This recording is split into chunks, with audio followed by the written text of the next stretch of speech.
Hola mes chers amis francophones de cette chaîne de YouTube, francophones, connaisseurs de la langue française. Bon, je continue ce chapitre de la communion traditionnaliste de l'histoire que j'avais j'avais écrit dans les années 54, j'avais 14-15 ans par là. Bon, je continue le chapitre. Le 18 mai 1845, à Bourges, France, l'ex-enfant Don Carlos abdiquait ses droits à la couronne espagnole en faveur de son fils Charles Louis, comte de Montpellier, le Charles VI des carlistes. Le comte de Montpellier envoya un manifeste aux Espagnols leur annonçant l'abdication de son père qui avait pris le titre de comte de Molina. Les traditionalistes auraient accepté avec joie un mariage entre la reine Isabelle II, celle de la fille de sa cousine, disons, et bon, Isabelle II et son cousin, le comte de Montpellier. Mais les libéraux, craignant un retour à la monarchie absolue, s'opposèrent à cette union qui aurait réconcilié les membres d'une même famille et mis fin à une question dynastique à peine solutionnée dans nos jours.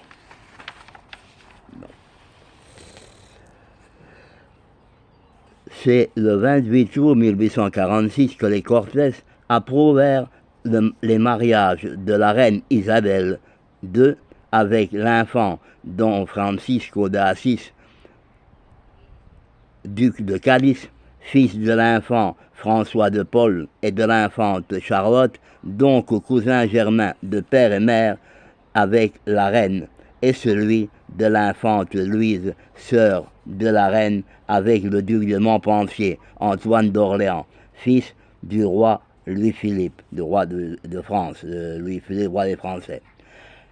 Le 10 octobre suivant, dans l'église de Notre-Dame de Atocha, se célébrait le mariage de la reine avec son cousin, l'enfant Don Francisco de Assis. Ainsi, par ce mariage, les espérances de la branche carliste s'effumaient peu à peu.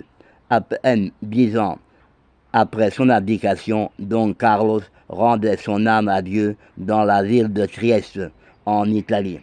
Sur son tombeau, dans la cathédrale de Trieste, on écrivit « Carolus Sincus Hispaniorum et Indiarum Rex », c'est-à-dire Charles, roi des Espagnes et des Indes. Don Carlos mourut le 10 mars 1855. La deuxième guerre carliste commença par un soulèvement en Catalogne, 1848-1849. Le comte de Montpellier fut arrêté par les autorités françaises le 5 avril 1849, lorsqu'il allait passer la frontière d'Espagne. Le 28 juillet 1857, la reine mettait au monde un fils, troisième enfant du mariage après le prince Alfonso, né le 12 juillet 1850, et l'infante Marie-Isabelle, née le 20 décembre 1852. Le petit prince reçut au Saint-Baptême les prénoms suivants: Alphonse, François, Jean de la Conception, Ferdinand, Pie, Grégoire. À la confirmation, on lui ajouta celui de Pélage. Les Cortés le reconnurent pour prince des Asturies, par conséquent héritier de la couronne. Le 1er avril 1860, le capitaine général des îles Baléares fit débarquer ses troupes à San Carlos de la Rápida, où il leur fit reconnaître au comte de Montpellier et à son frère Ferdinand, qui était venu en Espagne d'incognito. Malheureusement, la tentative échoua. À cette même époque, la guerre faisait rage en Afrique. C'est là que le général Ortega proclama son adhésion aux carlistes, provoquant encore une lutte fratricide qui termina par la condamnation à mort d'Ortega et la renonce du comte de Montpellier, qui mourut à son tour le 13 janvier 1861 à Bruges, en Angleterre. Le chef des carlistes, Don Juan, frère du défunt comte de Montemoline, était ami des libéraux. C'est pour cela que ses partisans lui firent renoncer le 3 octobre 1867 en faveur de son fils aîné Charles. Marie, ses droits au trône d'Espagne. Les carlistes proclamèrent roi sous le nom de Charles VII pendant qu'il prenait le titre de duc de Madrid.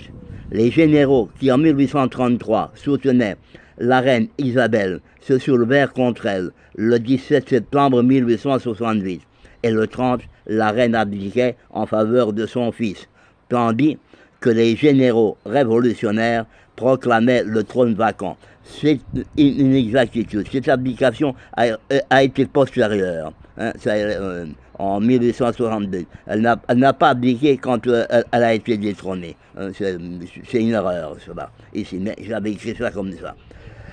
Le trône vacant. Les socialistes et les francs-maçons rédigèrent en 1869 une constitution anti-espagnole. Bon, c'est une opinion que j'avais à l'époque. Le général Serrano fut désigné régent et le maréchal Prim chef du gouvernement. Le trône vacant était revendiqué par le duc de Montpensier, beau-frère de l'ex-reine, déjà, Isabelle II, le général Espartero, le roi du Portugal et son fils Ferdinand de Cobourg, le prince Léopold de Hohenzollern et le duc d'Aoste, fils du roi d'Italie. Ce fut ce dernier qui gagna. Le nouveau roi prit le nom d'Amédée Ier. Malheureusement, pour lui, son unique soutien, le maréchal Prim, fut assassiné par des extrémistes, 3 jours avant son arrivée à Carthagène.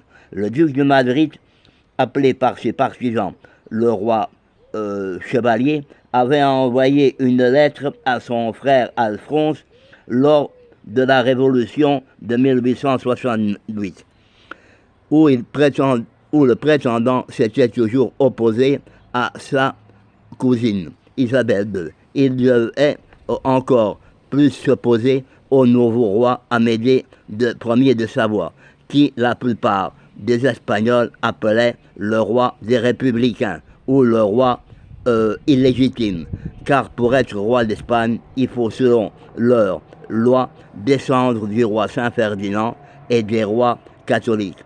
Et Amédée n'était ni descendant, bon, sûrement il l'était, mais d'une façon très indirecte. Cela avait plus de préférence, n'était ni descendant de Saint-Ferdinand, ni descendant des rois catholiques. Bien plus, il était le fils du roi d'Italie, celui qui prit à Pie IX ses États pour en faire l'unité du royaume italien. Cabrera, chef des carlistes, s'était marié avec une protestante anglaise et il était devenu un peu libéral. Alors, le duc de Madrid se chargea de la direction de son parti et déclencha la troisième guerre carliste contre l'opinion du député Cándido Nocedal, qui prétendait y arriver par des moyens parlementaires. Le manque de préparation des carlistes donna une victoire au général Moriones, qui signa avec des chefs carlistes l'accord de Amorechueta en 1872. Mais la lutte continua dans la Catalogne, soutenue par Tristany, Castells et Salvais, et à la fin de l'année, le Nord se soulevait à nouveau. Le 11 février 1873, devant les Cortés réunis en Assemblée nationale, le roi Amédée abdiquait pour lui et sa famille au trône